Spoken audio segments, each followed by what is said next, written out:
In other words, hindi tama yung sinasabi na dahil minor de edad, hindi pwedeng parusahan.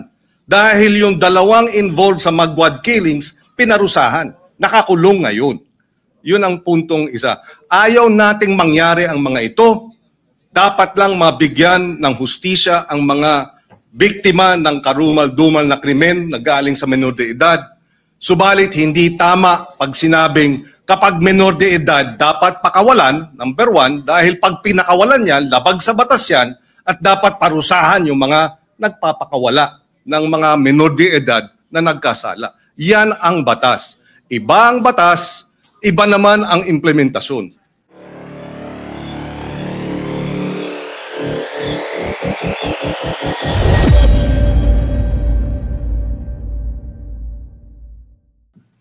Yes, Mr. President, next to interpolate is Senator Francis Kiko Pangilinan, and move that he be recognized.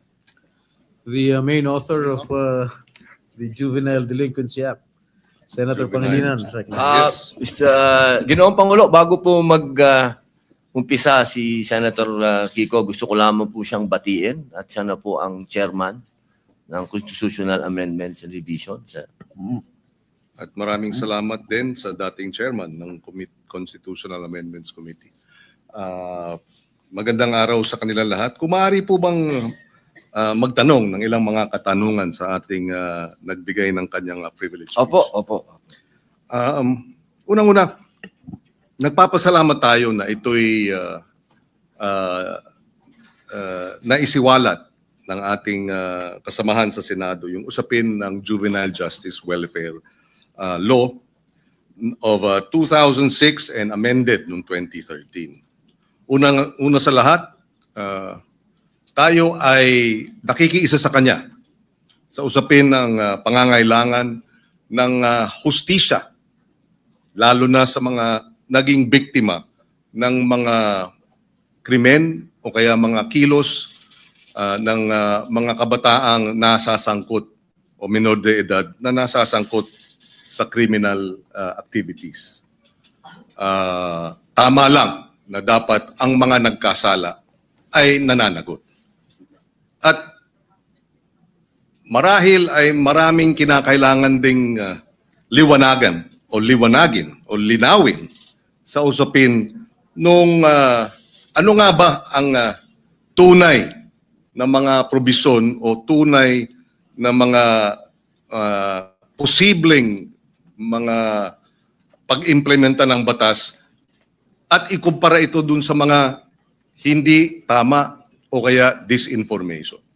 Unang-una sa lahat, hindi po tama at hindi ito naaayon sa batas na walang pananagutan ang kabataan na nagkakasala. Number one. Number two, hindi rin tama na ang nagkasala sa batas na minor de edad ay dapat pakawalan. Number three, hindi rin tama na kapag ikaw ay below 15 at up to 9 years old at ikaw ay nagkasala, ay dapat kang pakawalan. Maliwanag, noong 2006 na ipasa yung batas, nakita ang ilang mga naging problema sa implementasyon ng batas.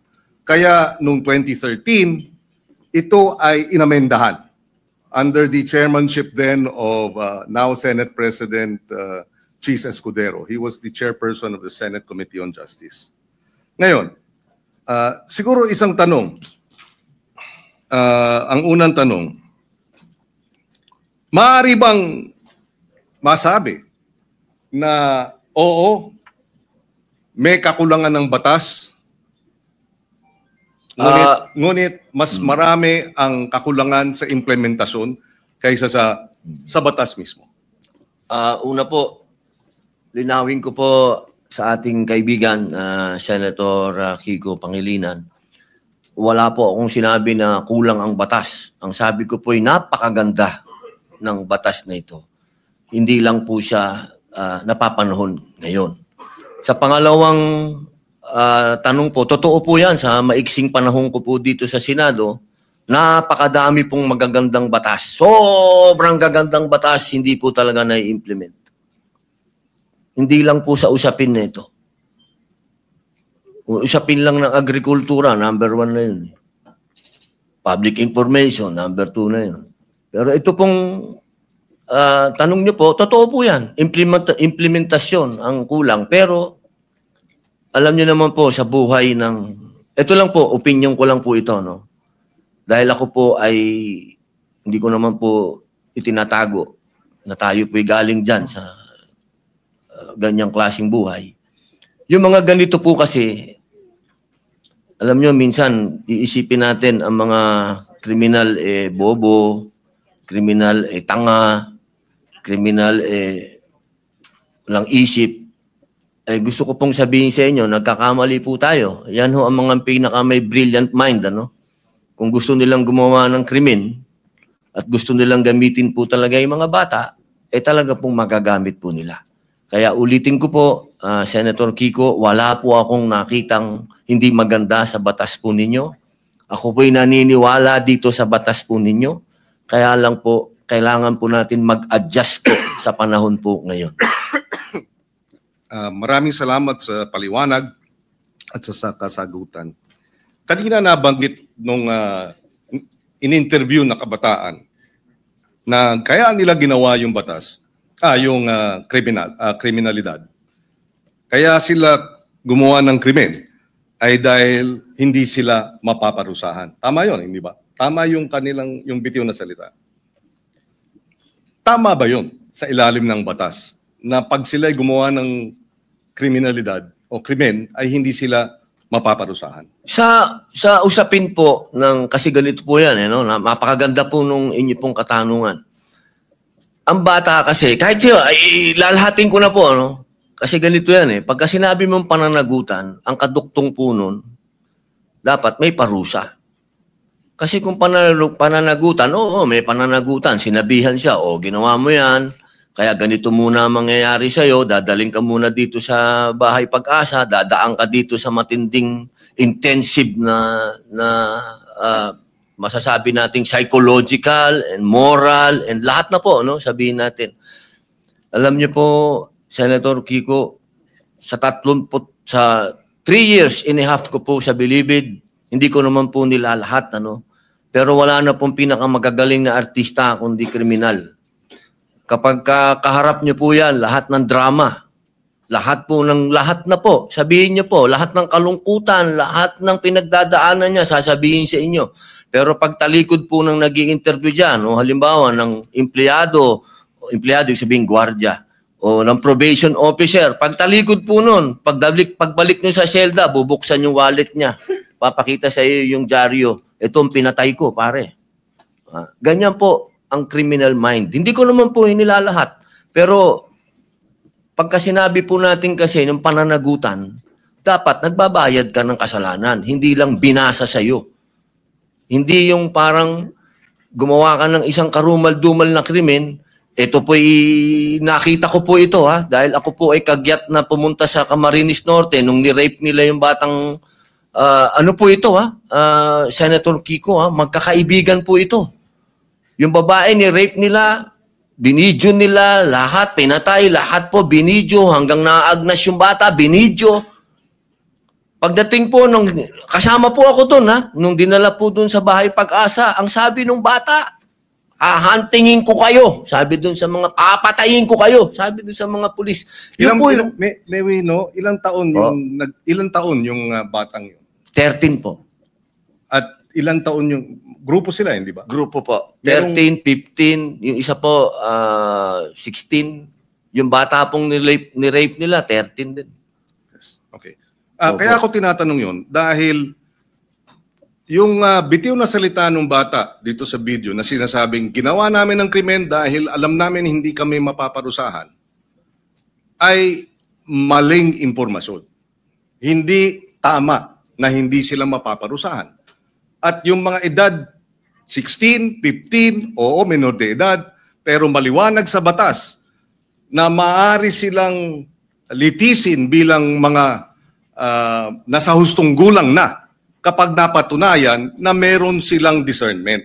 At ang katunayan niyan, yung magwad killings, dahil sila ay menor de edad nung naganap, pero sila ay 16 at 17, sila ay nilitis bilang mga nasa hustong gulang at sila ay nakakulong ngayon. In other words, hindi tama yung sinasabi na dahil menor de edad, hindi pwedeng parusahan. Dahil yung dalawang involved sa magwad killings, pinarusahan. Nakakulong ngayon. Yun ang puntong isa. Ayaw nating mangyari ang mga ito. Dapat lang mabigyan ng hustisya ang mga biktima ng karumal-dumal na krimen na galing sa menor de edad.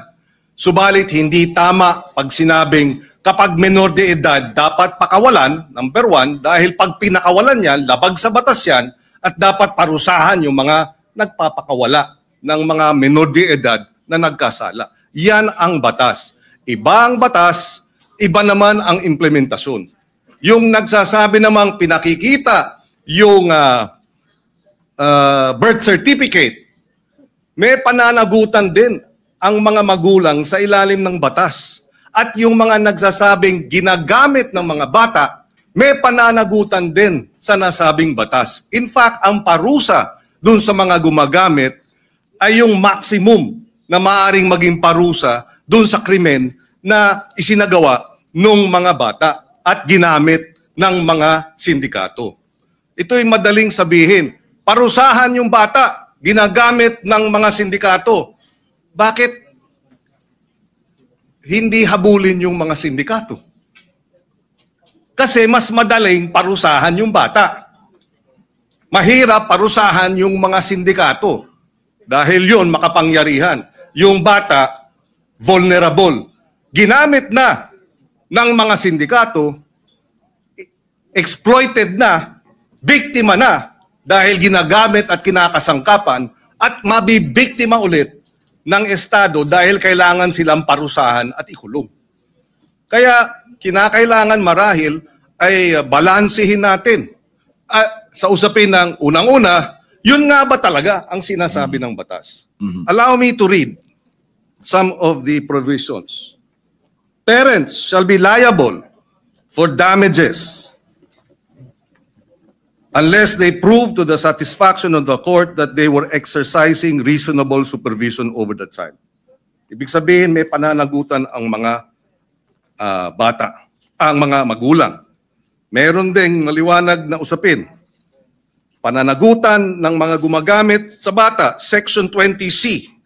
Any person who in the commission of a crime makes use, takes advantage of, or profits from the use of children, including any person who abuses his authority over the child, shall be, or instigate the commission of the crime, shall be imposed the penalty prescribed by law for the crime committed in its maximum period.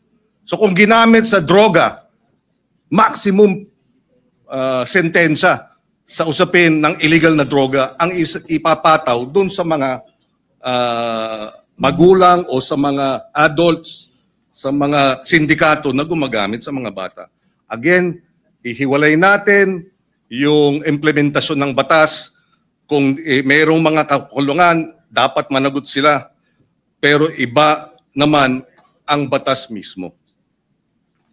Opo, katulad po ng sinabi ko kanina, wala po akong nakitang hindi maganda po sa batas po na ginawa po ninyo. Sa umpisa pa lang po ng aking talumpati, ay yan na po kagad. Sinabi ko po ay napakaganda. Yun lamang po sa usapin, doon lamang po sa edad. At yun po talaga ang aming intensyon na bumaba po ito. Dahil sa nakita naman po natin, talagang yung mga nakakagawa po ng krimen ngayon ay nasa ganung edad na po. Wag niyo pong isipin na ang aking amenda ay para guluhin o sirain ang honor ng batas po na yan. Hindi po. Ako po ay isang ayon dyan. Yung lamang pong provision na yun.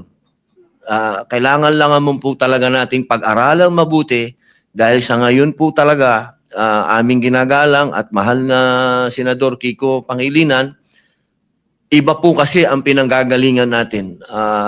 Kayo po ay magaling na abogado kayo po ay nasa, medyo ironic lang kasi kayo ang nasa posisyon ng akusado, ako naman ang nasa posisyon ng biktima.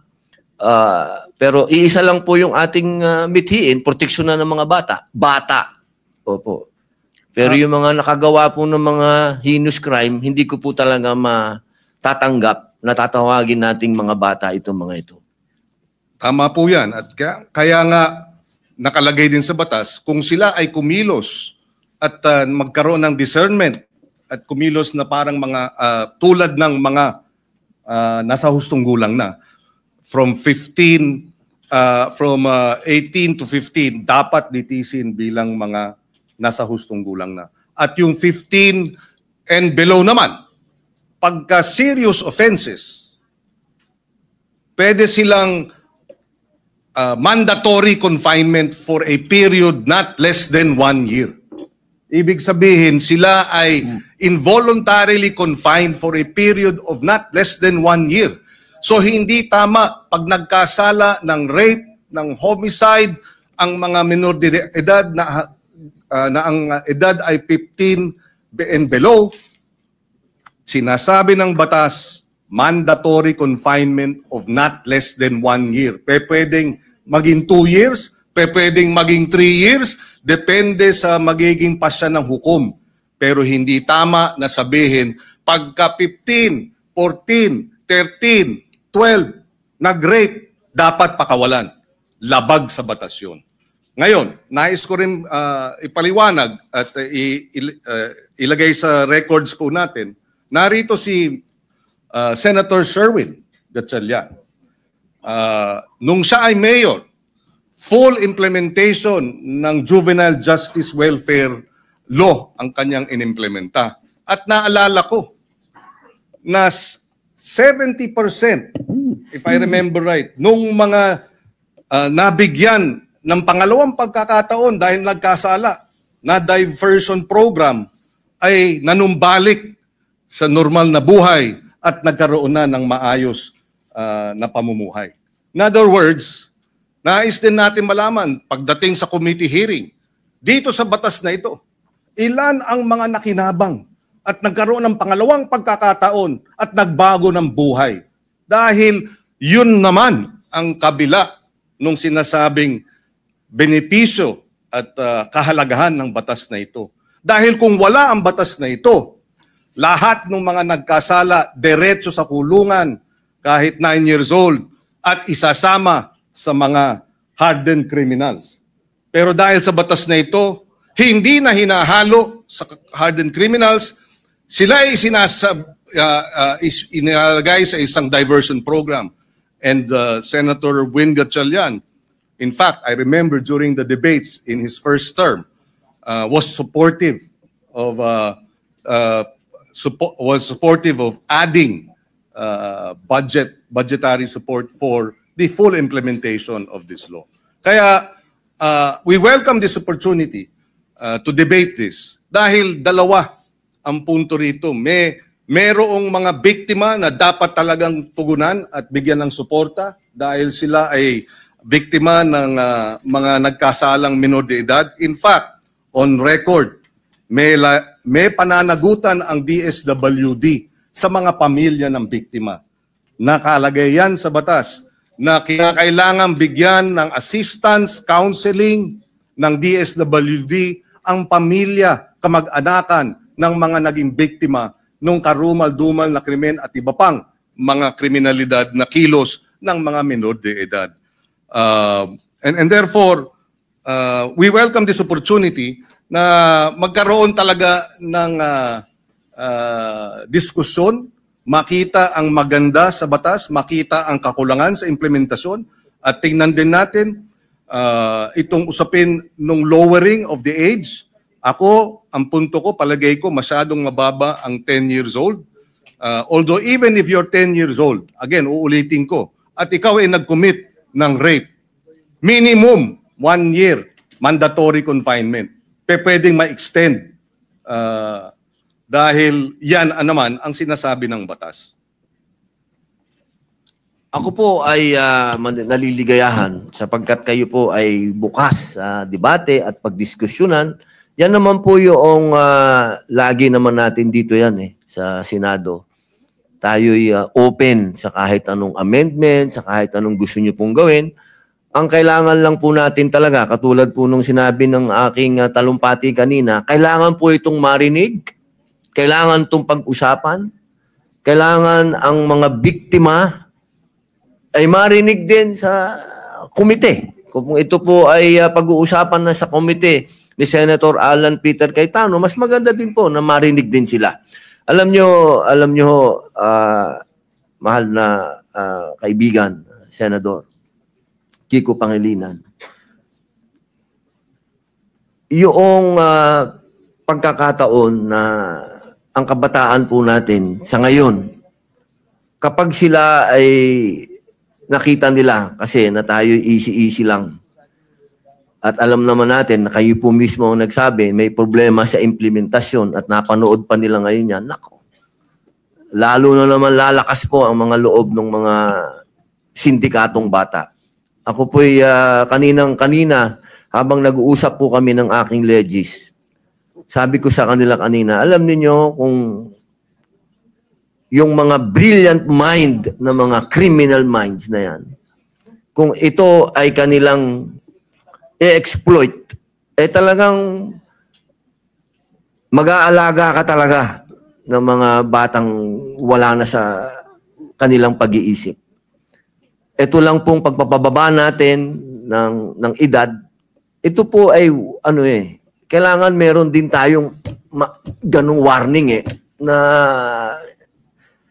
sana po buksan din po natin ang isip natin sa usapin ng kailangan na. Hindi po wala kang kailanman nasasabihin sa inyong ako'y kontra sa mga bata o hindi, doon lang ako sa karumal-dumal, doon lang ako sa hinus. Doon lang ako sa hindi masikmura. Ako na to ako na po ito, hindi ko masikmura. Si Robin na po ako Nakita ko na ang worst of the worst. Sabihin nyo na. Pero ako hindi ko masikmura. Yun lang po ang punto ko. Wala ako ditong, kahit kailan wala ako ditong kinokontrang personal o wala. Ako kung ano lang ang nasa kalsada, kung ano lang ang nasa 8% ng ating mga taong bayan, kung ano ang nararanasan ng mga naghihikahos sa mga lugar na ang kahirapan po talaga at ang mga kalukuhan at ang mga nandyan na ho talaga, ito po inilalatag ko sa inyo. Ako na po yung boses niyan. Kahit po sa sinasabi natin, makukulong yan, madadala doon.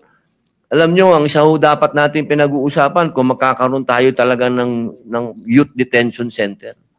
Kasi ako po talaga, patawarin nyo po ako, itong mga gumagawa ng ganitong kasalanan, hindi po yan pwedeng hindi mangulungan.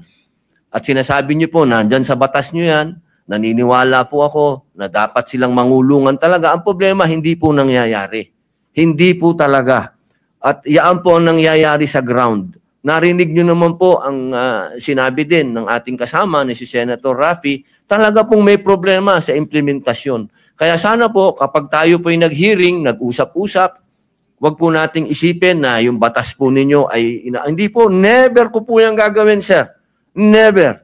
Ako po, gusto ko po magtulungan po tayo para masaayos po natin kung ano ang future ng ating mga kabataan. Kung saan ang direksyon po nila. Katulad po ninyo ako, sumasama po ako sa inyo. Yun lamang po, ang dala ko po sa inyo ay point of view ng ibang naratibo naman. Naratibo po yan ng isang taong nakulong.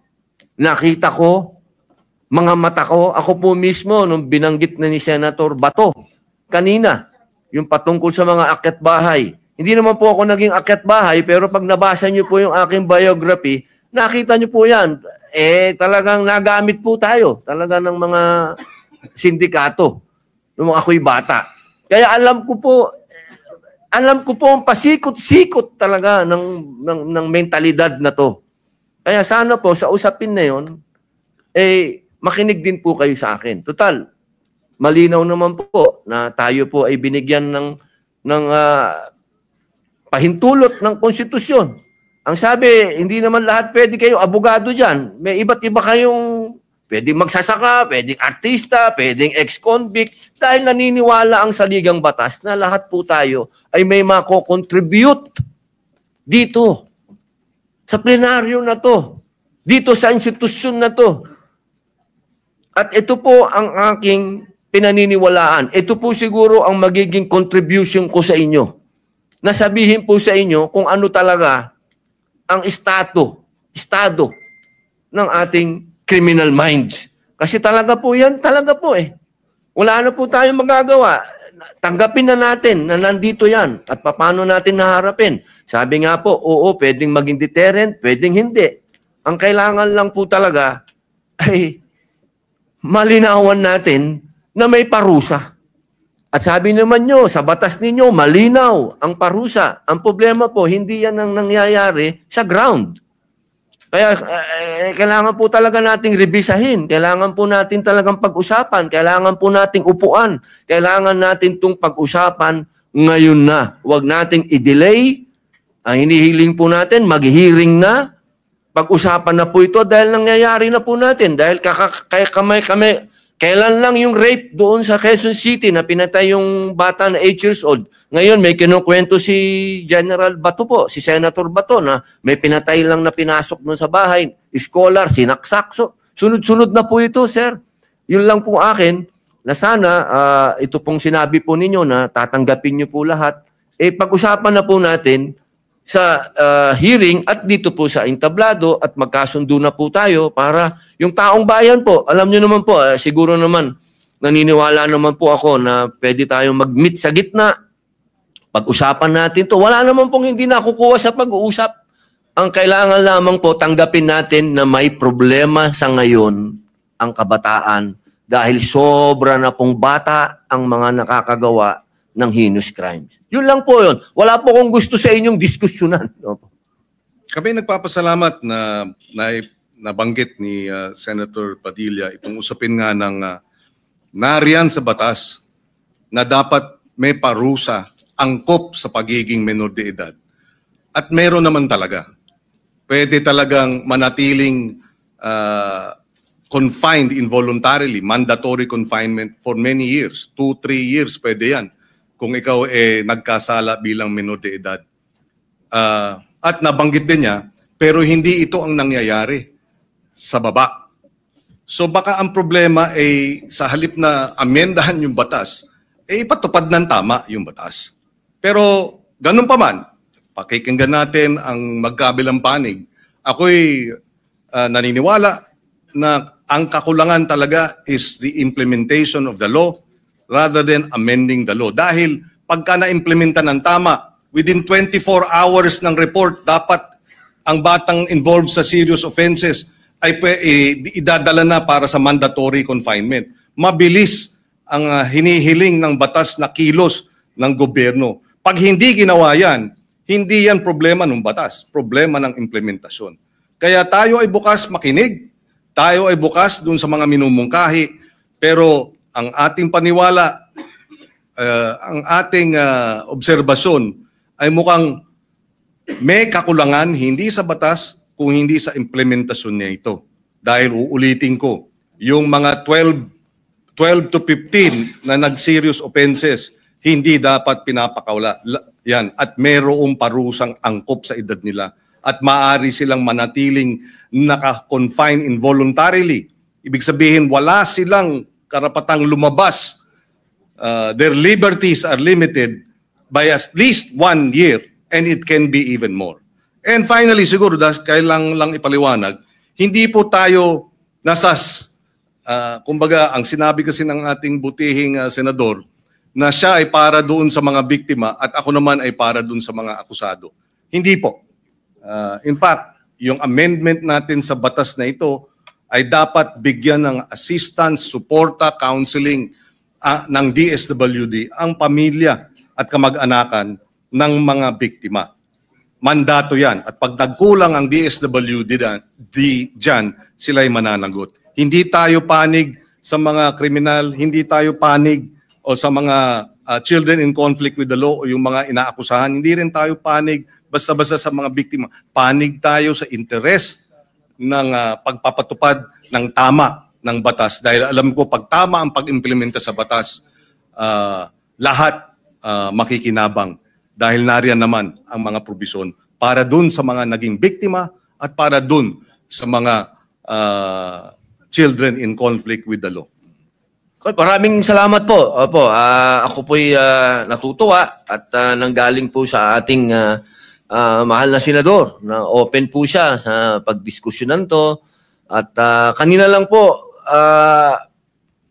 nabanggit niyo po kanina, parang open na kayo mag-amenda tapos binawin niyo. Doon lang po ako naguluhan. Pero sana po, pag-usapan na lang po natin. Maraming salamat po sa inyo. Thank you, Senator Pangilinan.